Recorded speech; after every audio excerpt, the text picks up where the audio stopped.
सत श्री अकाल मेरे भारतवासियों।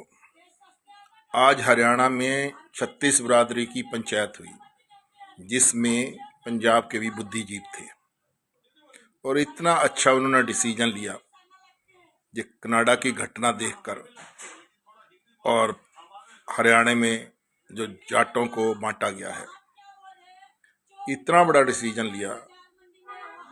इनका डिसीजन ये है कि अब हरियाणा के जाट हिंदू नहीं हैं, ना हिंदू जाति को मानते हैं।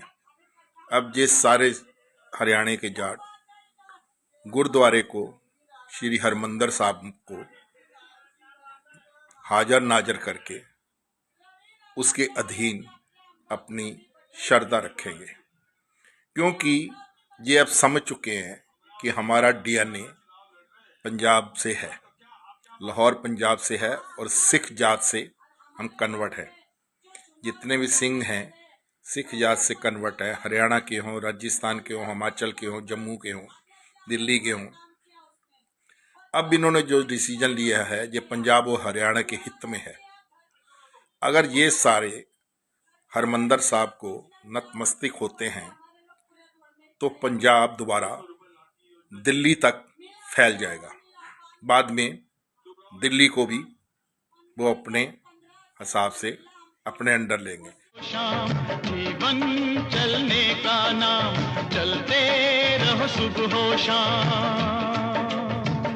के रास्ता कट जाएगा मित्रा के बादल छट जाएगा मित्रा के दुख से। साथियों, जय हिंद, जय भारत, वंदे मातरम। मैं आपका साथी वेटरन ओम प्रकाश। आज जब मैंने एक वीडियो देखा तो बहुत अफसोस हुआ कि हमारा देश अब कहाँ जा रहा है। अब कहाँ परिभाषा हिंदू की रह गई, कहाँ सनातन की रह गई, कहाँ मतलब ये वर्णों की रह गई, कहाँ क्या रह गई, ये सब पीछे रह गए। ये एक छोटी सी क्लिप में, पूरा वीडियो तो नहीं चढ़ा सकता, लेकिन क्लिप में जरूर आपके सामने जो रखी है, इस पर आप लोग खुद ये जो मंथन कीजिए कि ये ऐसा क्यों हुआ। क्या ये सारे सरदार, बौद्ध, जैन जितने भी है, इनका उद्गम क्या डीएनए में सनातन नहीं है क्या? ये हिंदू नहीं है क्या?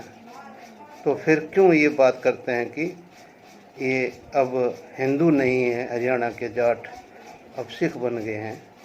तो इसके ऊपर मुझे लगा कि मुझे भारत और भारत के ऊपर इतिहास के साथ भारत की जो सैन्य शक्ति थी, इसका एक मंथन करना चाहिए। दोस्तों, ये देश लाखों साल पुराना है, पर हम बात करेंगे दक्षिणी और उत्तर भारत की, पूर्वी भारत और पश्चिम भारत की। इसमें ईस्वी सन के काल की कहानी में भारत में कई शक्तियों ने राज किया है, जैसे कि हूण है, पुर्तगाली है, द्रविड़ है, इस्लाम है और अंग्रेज है। ये 5 नाम मतलब बहुत ही प्रमुखता से इतिहास में लिए जाते हैं। इस पर बहुत बड़े बड़े इतिहास लिखा हुआ है। इसमें प्रथम 3 जो थे वो दक्षिण भारत में रहे हैं, जो कि हूण है, पुर्तगाली, द्रविड़ी, ये दक्षिण रहे हैं, लेकिन उत्तर के अंदर मतलब नहीं पहुंच पाए, जिसका कारण था राजपूताना, क्योंकि इन तीनों दिशाओं में राजपूत और सामंत थे और वो राज कर रहे थे। जिसे आप बाकी तीनों मतलब इतिहास में देखेंगे। राजपूतों के शासनकाल की कमी क्या थी कि वो आपस में लड़ते थे, और मुगल जो पश्चिम से खूनी तलवार लेकर निकले थे, उनको भारत के इस पश्चिमी क्षेत्र में राजपूताना और गुजरात के कुछ हिस्से ने मतलब सन 650 ईस्वी से 1137 तक मतलब मुगलों को हजारों आक्रमण किए, पर लगभग 500 साल तक उनको राजपूताना पर ही अधिकार नहीं कर सके, तो वो आगे कहाँ तक पहुँचते। लेकिन इस धरती में सब उत्पत्ति होती है वही आदिकाल से, जैसे हमारे जो गद्दार जैसे उत्पन्न होते हैं। तो जयचंद ने जब मोहम्मद गौरी को पृथ्वीराज चौहान के सामने बुला के और धोखे से जब उसको मरवाया, तो मुगलों की एंट्री भारत में हो गई और भारत के अंदर उन्होंने मतलब 500 साल के रुकने के बाद में उनका शासन आ गया।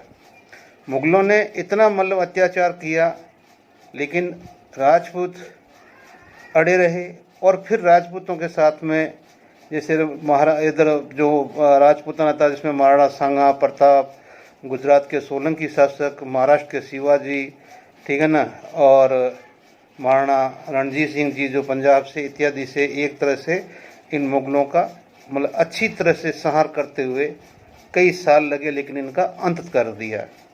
अब जब इनका अंत होने को आया तो उस टाइम ब्रिटिश भारत ने, ईस्ट इंडिया कंपनी ने वहाँ से बेड़ा रवाना किया और वो बेड़ा बंगाल में पहुँच गया। वहाँ सिराजुद्दीन दौला था और उसका जो सेनापति था वो मीर जाफ़र था। उसने अंग्रेज़ों के साथ मिलके और गद्दी की लालसा के अंदर उसके साथ धोखा किया और धोखा करके उसको मरवा दिया, खुद शासक बन गया, लेकिन अंग्रेज़ों ने उसको गद्दार मान के उसको भी समाप्त कर दिया। अब वो समाप्त हो गया और अंग्रेज़ शासन की नींव पड़ गई। बाकी राजा जो उत्तर भारत के मराठा आदि आपस में लड़ते थे तो अंग्रेज़ों ने मौका मिल गया, फूट डालो राजनीति करो का जो उनका नारा था वो उनके हाथ लग गया। इन्होंने राजपूतों, मराठों, इन सभी के बीच में फूट डाली और अपना जो भी मतलब बंगाल से मतलब बॉम्बे तक पहुंच गए। तो इस तरह से मतलब जब पूरा शासन अंग्रेज़ों का अच्छी तरह से हो गया, जब क्रूरता चलने लगी तो कांग्रेस का गठन हुआ, जिसका श्रेय महात्मा गांधी को दिया जाता है। लेकिन महात्मा गांधी के साथ में कई अनामी लोग थे, जो बड़े बड़े लोग थे, ठीक है ना, उन्होंने उठ के इसको कांग्रेस को मतलब बनाया। इसमें कई गुमनाम नाम है। आगे जाके ये इस पार्टी के भी दो भाग हो जाते हैं, ये बढ़ जाती है। जो पहला गांधी जी के नेतृत्व में होता है वो नरम दल होता है और जो मतलब अहिंसा का सहारा लेते हैं। लेकिन दूसरा जो था वो गरम दल, जिसमें हमारे भगत सिंह जी है, ठीक है ना, खुदीराम बोस है, आज़ाद है, अशफाक उल्ला खान है, मैंने कई नाम है उसके अंदर, गिनती नहीं है। तो उन लोगों को जो गरम दल थे तो वो देश की आज़ादी के लिए अपनी जान देना और लेना कोई पाप नहीं समझते थे। फिर जब ये पासा आगे जगह पलटता है, यहाँ एक घटना घटती है। जब 1932-33 में मुंबई के अंदर कांग्रेस अधिवेशन हुआ है, उस अधिवेशन में जब तत्कालीन जो कांग्रेस के जो अध्यक्ष थे वो नेताजी सुभाष चंद्र बोस थे। लेकिन जब मुंबई अधिवेशन के टाइम में वो बाहर गए हुए थे, बाहर के देशों के अंदर, वहाँ पर वो है जो ब्रिटिश विरोधी जो देश थे उनको भारत के पक्ष के करने के चक्कर में वहाँ गए हुए थे। और उस अधिवेशन में पीछे क्या होता है कि जवाहरलाल नेहरू जी को बम्बई अधिवेशन में जो कांग्रेस का अध्यक्ष बना दिया जाता है। यहीं से हमारी मतलब विडंबना शुरू होती है कि इसके साथ ही उसी समय लोगों ने, कईयों ने ऑब्जेक्शन भी किया, जिसके अंदर ही राष्ट्रीय स्वयंसेवक भी निकला, हिंद मतलब स्वराज पार्टी भी निकली, स्वराज भी निकला और कई पार्टियां बनी। और उधर पूरा जो देश था वो भगत सिंह, सुखदेव, राजगुरु आदि अपना आज़ाद आदि की जो मौत से बहुत खफा था, तो वो भी उबल रहा था। इस तरह से मतलब जब सुभाष को वहाँ पता चला कि भी ऐसा ऐसा हो गया अधिवेशन में, तो सुभाष ने वहीं से, जब वो जर्मनी में थे, वहाँ से वो जापान आ गए और जापान आके उन्होंने वहीं से घोषणा कर दी कि वो हिंदुस्तान को आज़ाद कराएंगे। जिस मिशन के लिए आए हैं, तब आज़ादी के साथ में ही ये अब आगे बढ़ेंगे। अब रोज़ संध्याकालीन जो वहाँ से ब्रॉडकास्ट होता था जापान से, उसमें एक कॉलम हमेशा ही सुभाष चंद्र बोस के नाम से वो मतलब राष्ट्र के लिए घोषणा होती थी। और उसमें आज़ाद हिंद फौज के कर्नल एक रानाडी थे, जिन्होंने एक पुस्तक लिखी का स्वरूप दिया है, जिसको लिखा है मैं सुभाष बोल रहा हूँ।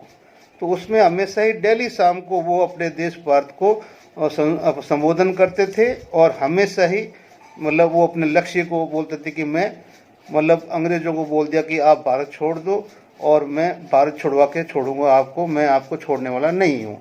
इधर जो अंदर जो था गांधी जी और नेहरू जी, ये तो अपने अर्ध स्वराज्य की बात कर रहे थे, आधा स्वराज दे दो, आधा तुम रखो, आधा मतलब हम मिली जुली एक सरकार बना लेते हैं। तो वो मिली जुली सरकार भी बनी अर्ध स्वराज्य की, जो ब्रिटिश टाइम के अंदर गांधी जी ने और अपना ये अपना जो ब्रिटिश ने मिला के, और एक बीच में एक कोलिशन सरकार चल रही थी साथ साथ में। लेकिन नेताजी मतलब जो लाला लाजपत राय था, उन्होंने गरम दल का नेतृत्व करते हुए इनको चलने नहीं दिया और इनके साथ में काफ़ी कुछ ऊंच नीच चलती रही। यही समय के साथ आगे जाके सुभाष चंद्र बोस ने कामयाब रहे और उन्होंने अंडमान निकोबार में भारत को आज़ाद घोषित करके सरकार बना ली और तिरंगा फहरा दिया और सेना को और अच्छा गठन किया। वहाँ सारी की सारी सरकार के मंत्रालय, पूरी सरकार, मुद्रा, हर तरह से मतलब एक तरह से एक देश की स्वतंत्र घोषणा कर दी गई सुभाष के द्वारा। अब इनका लक्ष्य था किसी तरह अपनी पूर्ण शक्ति के साथ में आज़ादी की जंग लड़नी है अंग्रेज़ों के साथ में। अब इस तरह से जब इन्होंने अपना सारा ही सब कुछ ठीक सेना को संगठित करके जब ये आगे बढ़े हैं, तो ये नागालैंड की तरफ से उधर से जब आगे बढ़े हैं और इम्फाल तक भारत की सेना ने अच्छी तरह से कब्जा करते हुए आगे बढ़ती गई और अंग्रेज़ों को हटाती गई। लेकिन इम्फाल में आके धोखा हो जाता है कि चुपके से गुप्त तरीके से वहाँ है जो ब्रिटिश सरकार खुफिया तरीके से मतलब हवाई रास्ते से इम्फाल में मतलब शुद्ध विदेशी सेना मतलब जो कि अंग्रेज़ों की सेना थी, रंगून रेजिमेंट को उतार दिया जो आधुनिक हथियारों से लैस थी। उसके सामने वो टिक नहीं पाए और इस तरह से कर्नल हुसैन जो लिखते हैं एक किताब भूमिगत सुभाष, उसमें जब ये संदर्भ दिया जाता कि वहीं से हमारे बहुत सैनिक मारे गए और कुछ ने सरेंडर कर दिए, कुछ अरेस्ट हो गए। इस तरह से उनका वो सपना वहाँ से अधूरा रहा, लेकिन वो फिर यहाँ से निकलने में कामयाब हो गए और फिर जाके उन्होंने अच्छी तरीके से वही नारा दिया कि तुम हमें खून दो, मैं तुम्हें आज़ादी दूंगा।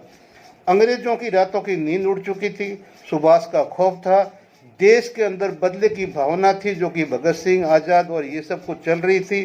अंग्रेज़ एकदम बौखला गए थे। कांग्रेस के पास भी ऐसा कुछ नहीं था कि भी वो मतलब उसको रोक सके या कुछ कर सके, लेकिन आखिर इनको मानना पड़ा कि इन्होंने भी बाद में बोला कि अगर हम अर्ध स्वराज्य की मांग करेंगे तो ये अब ठीक नहीं है, तो फिर गांधी ने पूर्ण स्वराज्य का मांग दिया। उसके साथ में जो हमारा गरम दल था उस टाइम में उन्होंने वैसे ही कि मतलब स्वराज हमारा जन्मसिद्ध अधिकार नामक नारे के साथ में ये आगे बढ़ रहे थे। और इसमें एक जो काकोरी कांड हुआ था जिस इन्हीं लोगों में बचे हुए थे, उसी टाइम के काकोरी कांड में बचे हुए एक लेखक ने एक किताब लिखी थी काकोरी के दिल जले, जिसके अंदर आप पढ़ेंगे तो उस समय की सारी हालात और वस्तु स्थिति आपके सामने आ जाएगी। तो फिर जब अंग्रेज इतने मतलब डर चुके थे, उनको कोई कांग्रेस में से वो चरखे से फरके से गांधी नेहरू से कोई खतरा नहीं था, क्योंकि वो तो आपस में मिलके अपना काम कर रहे थे, ठीक है ना। और उन्होंने आपस में जब सुभाष बाहर गए तो जब इधर तो उन्होंने नेहरू को अध्यक्ष बनवाया, तो इधर दूसरी तरफ इन्होंने जो मुस्लिम लीग खड़ा करवा दिया और मुस्लिम लीग को है जो जिन्ना के हाथों में दे दिया। तो फिर ये मतलब इनका दो फाड़ कर दिया। आखिर इन्होंने टू नेशन थ्योरी के ऊपर आए, और अगर ये जो इस तरह का ना होता तो सुभाष के साथ में अगर गद्दारी नहीं होती तो शायद हिंदुस्तान 1947 से पहले ही आज़ाद हो जाता, लेकिन ऐसा हो नहीं सका। ब्रिटिश वर्ष में मतलब भारत में पूरे वर्ल्ड में भारतीय सैनिकों का एक तरह से एक अलग ही मतलब रुतबा था। भारत से का प्रथम विश्व युद्ध लड़ी और बहुत बड़ी सेना जो थी वो ब्रिटिश के पास में भारतीयों की सेना थी, यानी कि भारतीय उपमहाद्वीप जैसे नेपाल वगैरह ये सब भारत में आते थे। तो इनकी बहुत बड़ी सेना थी और इस सेना ने पूरे वर्ल्ड को मजा चखाया कि ये भारत की सेना है। हिटलर ने खुद ने कहा था कि आज अगर मेरे पास में हिंदुस्तान की सेना हो तो मैं कभी भी इसको मैं जीत सकता हूँ, मतलब पूरे वर्ल्ड को जीत सकता हूँ। इस तरह से मतलब सेना भारत की बहुत मजबूत थी। लेकिन जो लॉर्ड माउंटबेटन थे वो 50 तक यहाँ पर रुके, 47 से 50 तक मिलिट्री शासन के जो सलाहकार कह लो या एक तरह से हेड ही कह लो वही थे। उन्होंने नेहरू जी को कान में फूंक मार के भारतीय सेना की स्ट्रेंथ कम करवा दी। और नेहरू जी का हम तो शांति प्रिय आदमी, हमें कोई सेना की जरूरत नहीं, उन्होंने सेना कम कर दी। लेकिन जब चाइना ने थप्पड़ मारा अच्छी तरह से, लाल माउंटेन भी चले गए, तो उनको याद आया कि नहीं अब तो काम ऐसे नहीं बनेगा, और ये धीरे धीरे उन्होंने सेना पे ध्यान दिया। 1965 के अंदर नेहरू जी जा चुके थे और लाल बहादुर शास्त्री जी आ चुके थे, उन्होंने सेना का मनोबल बढ़ाया, उन्होंने जय जवान जय किसान का नारा दिया, लोगों को बताया कि अपने खेत खलिहानों के साथ साथ अपने घर के गमलों के अंदर, अपने घर के फूलों के बगीचों के अंदर आप अन्न उगाइए और अपने आप को आत्मनिर्भर बनाइए। यहाँ पे वो इतने लोकप्रिय हो गए थे कि जो आज़ाद भारत के जो सुभाष के जो सैनिक थे, जिनको बंदी थे और वो उनके ऊपर अभी तक भी मतलब वो केस वगैरह चल रहे थे, तो वो शास्त्री जी ने उनको आज़ादी का मतवाला, आज़ादी का सैनिक घोषित करते हुए उनकी पेंशनें शुरू की, उनको सब कुछ सहूलियतें दी और उनको भारत का पूर्व सैनिक माना। वो बहुत लोकप्रिय हो गए थे, लेकिन आगे जाके उनको अपनी जान गंवानी पड़ी, जिसका मिस्ट्री आज भी चल रही है। इतिहास में आज भी इस मिस्ट्री को कोई सुलझा नहीं पाया है। लेकिन उसके बाद में इंदिरा जी आई। इंदिरा जी के सामने भी मोरारजी देसाई वगैरह ने बहुत, जेपी वगैरह ने आंदोलन करके बहुत इनको भी मतलब एक तरह से जब थ्रस्ट आया तो उन्होंने आपातकाल लगाया। आपातकाल में भारत बहुत पीछे चला गया। उसके बाद में भी जब आगे जाके मोरारजी की अपना कोलिशन सरकार बनी, वो चल नहीं पाई, फिर वोट हुए, कांग्रेस फिर आ गई। इस तरह से कांग्रेस ने किसी तरह साम दाम दंड भेद से इस हिंदुस्तान के शासन को नहीं छोड़ा। तो फिर अब जब आगे आके फिर बाद में इन्होंने सोचा और कोई रास्ता नहीं है कि हम है जो किसी तरह कोलिशन सरकार बनाने की कोशिश करें, जिसके अंदर फिर बाद में आगे जो आए थे, जिसमें ये अपने चंद्रशेखर, वीपी सिंह, इंद्र कुमार गुजराल वगैरह, ये सारे के सारे है जो आगे आए, एच.डी. देवगौड़ा, ये जो सारे जो प्रांतीय राष्ट्रीयों के जो पार्टियों के जो थे वो भी आए और इन्होंने बनाया। अब जो आज जो अल्लाह कर रहे हैं कि हमारे जो हमारा दिया था अपना आरक्षण, बाबा साहेब ने जो एक आंशिक आरक्षण राजनीतिक तरीके से लागू किया गया था, जो कि 90 तक चलता रहा। असली आरक्षण राजा किसको बोलते हैं कि भले ही वो भूतपूर्व राजा था, लेकिन एक स्टेट का उसके मतलब खून में, पूर्वजों में राजाओं का खून था, वो पब्लिक का दर्द जानता था। उसने उस मंडल आयोग को लागू किया। आज के भारत के अंदर जो आज आप देख रहे हैं, ये वीपी सिंह का लागू किया हुआ आरक्षण है, न कि कांग्रेस का लागू किया हुआ आरक्षण है। वीपी सिंह ने लागू किया था और तब जाके दलित, गरीब, जो भी वहाँ तक जो पहुँचा है लाभ आरक्षण का, जिसकी वजह से आज हिंदुस्तान का एक स्वरूप अलग बना है। उसके जनक वीपी सिंह थे, जो कि एक राजघराने से आते थे। ये नहीं भूलना चाहिए उनको। आज भले ही उन्होंने अपना संविधान लिखा है, मुबारक है, और संविधान लिखने में भी अगर आप जाओगे तो उसमें भी उनके साथ बहुत ही अच्छे लोग थे जिन्होंने मिलकर लिखा, सभी बराबर थे। तो इस तरह से मतलब ये एक तरह से अनिश्चितता जो थी ये चलती रही। कोलिशन सरकार आई, फिर कांग्रेस आई। इसमें इनको फायदा क्या मिला कि इंदिरा गांधी का जब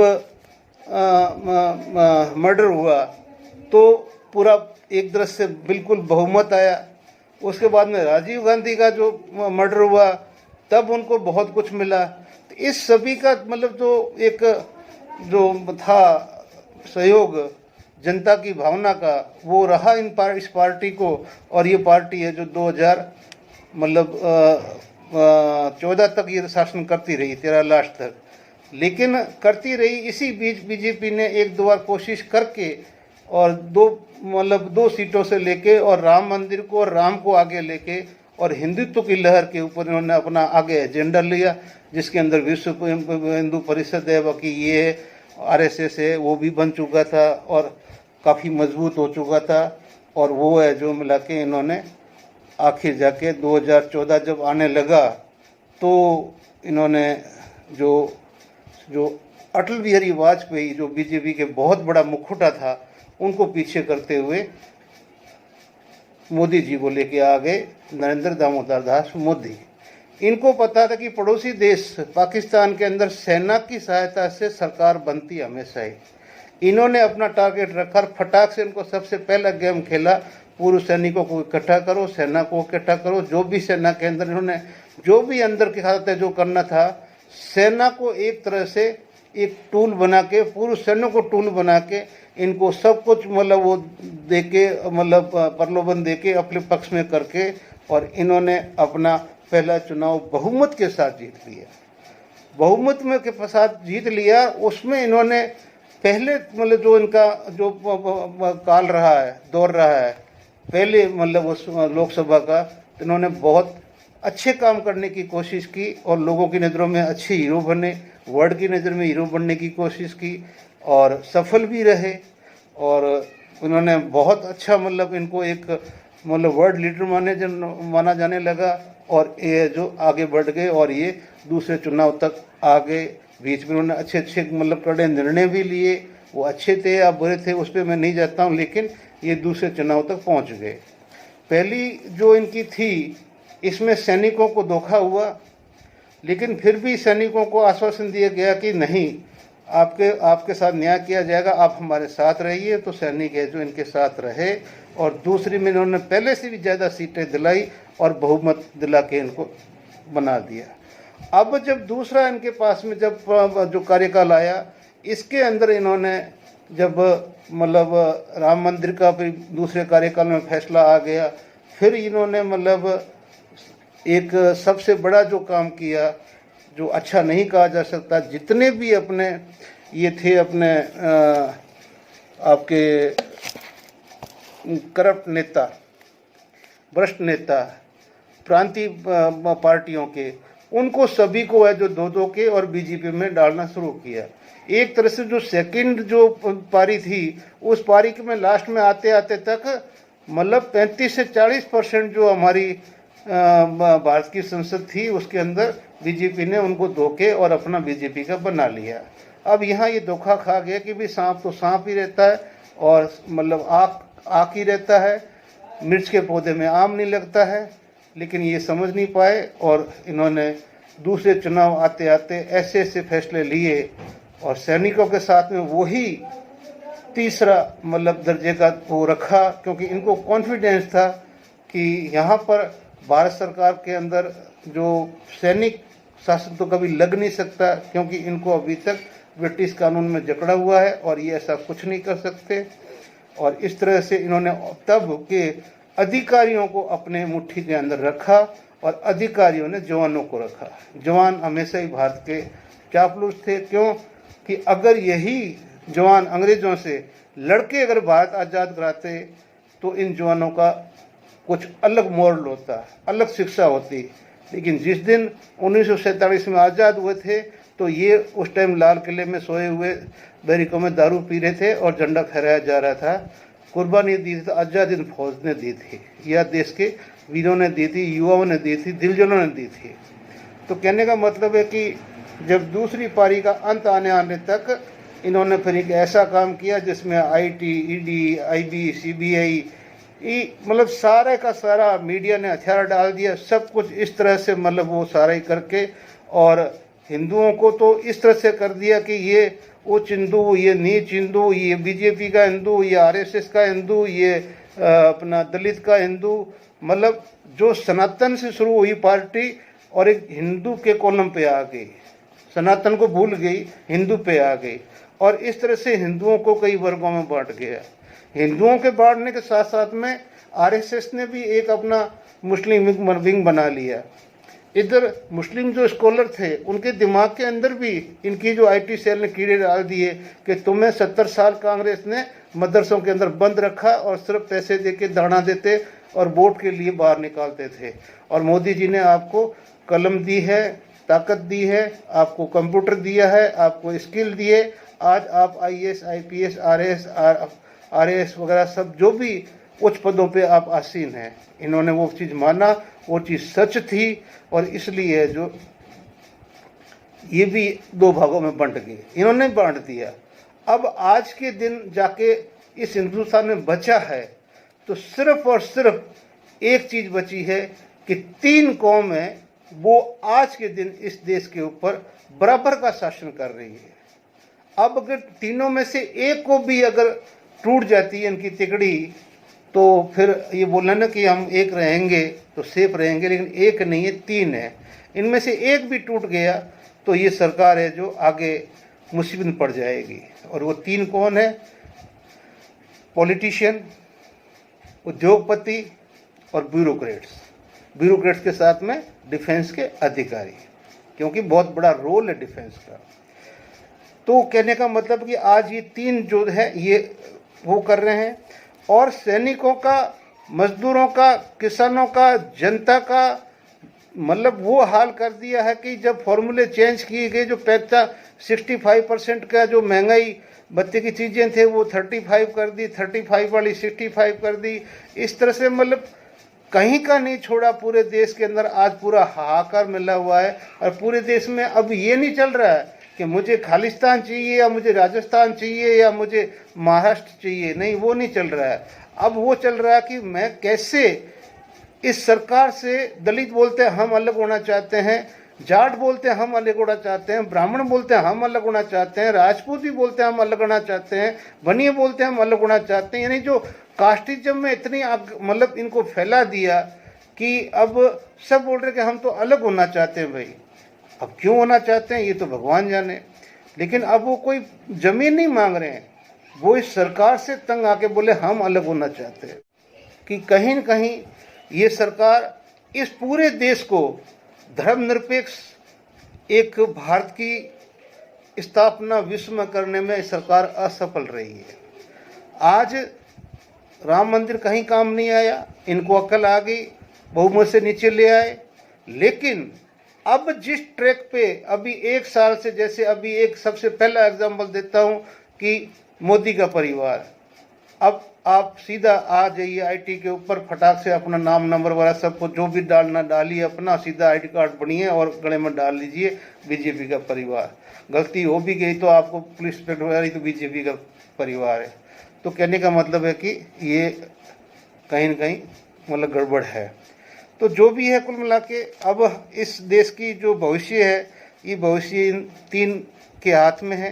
3 ही राज करेंगे।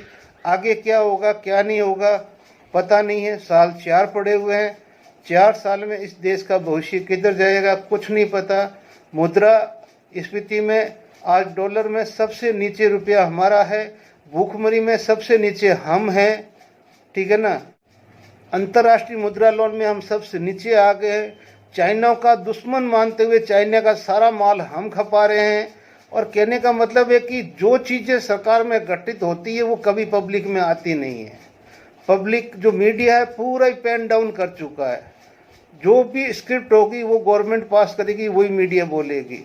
तो मेरा कहने का मतलब दोस्तों आज के मंथन में यही था कि हम सैनिक भी अपना एक आंदोलन लेके चल रहे हैं पिछले 10 साल से, लेकिन इस 10 साल से इस न को हमारे को मतलब बैकफुट पे ही रखा और हम बैकफुट पे हैं।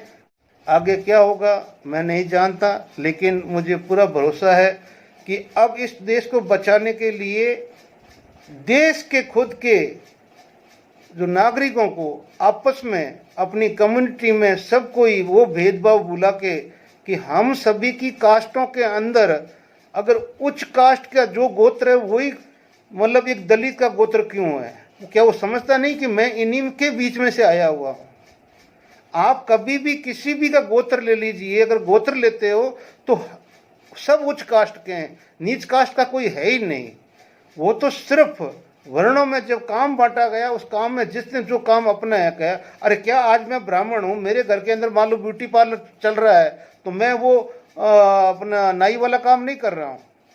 और अगर मैं जूतों की दुकान खोल के बैठा हूँ तो मैं वो चमार वाला काम नहीं कर रहा हूँ क्या? आप बताइए। मैं अगर मान लो बैल चमड़े का सब वो सब लेके बैठा हूँ तो मैं वो काम नहीं कर रहा हूँ। यानी कि आज वो चीज़ चली गई, कहीं है नहीं, कहीं मार्केट में नहीं है। सुबह से शाम तक जो बाहर निकलते हैं कहीं कोई कास्टिज्म नहीं है, लेकिन पॉलिटिक्स ने हर इंसान को एक दूसरे का दुश्मन बना दिया है। दुश्मन मत बनिए, अपने भाईचारा मत खोइए, अपना भाईचारा बनाइए। पॉलिटिक्स के पीछे आप अपने बच्चों का भविष्य करते मत डालिए। हिंदुस्तान बड़ी मुश्किल से आगे बढ़ रहा था, आगे बढ़ेगा, लेकिन अभी जो ये ऑप्टिकल आया है 29 तक अगर ये सरकार रहेगी तो आप चिंता मत करिए। आगे न तो कोई चुनाव है न कुछ और है, जो कुछ भी है सारा सब कुछ ये अपना कर लेगा। और सिर्फ जो मैंने बताया, ये 3 स्तंभ है, ये राज करेंगे। न्यायपालिका भी इनके आगे सरेंडर कर चुकी है, तो बाकी हमारी औकात ही क्या है? हमारी कोई औकात नहीं है। जय हिंद, जय भारत। मिलते हैं अगले वीडियो में। अच्छा लगे तो इस वीडियो को ज़्यादा से ज़्यादा शेयर करें और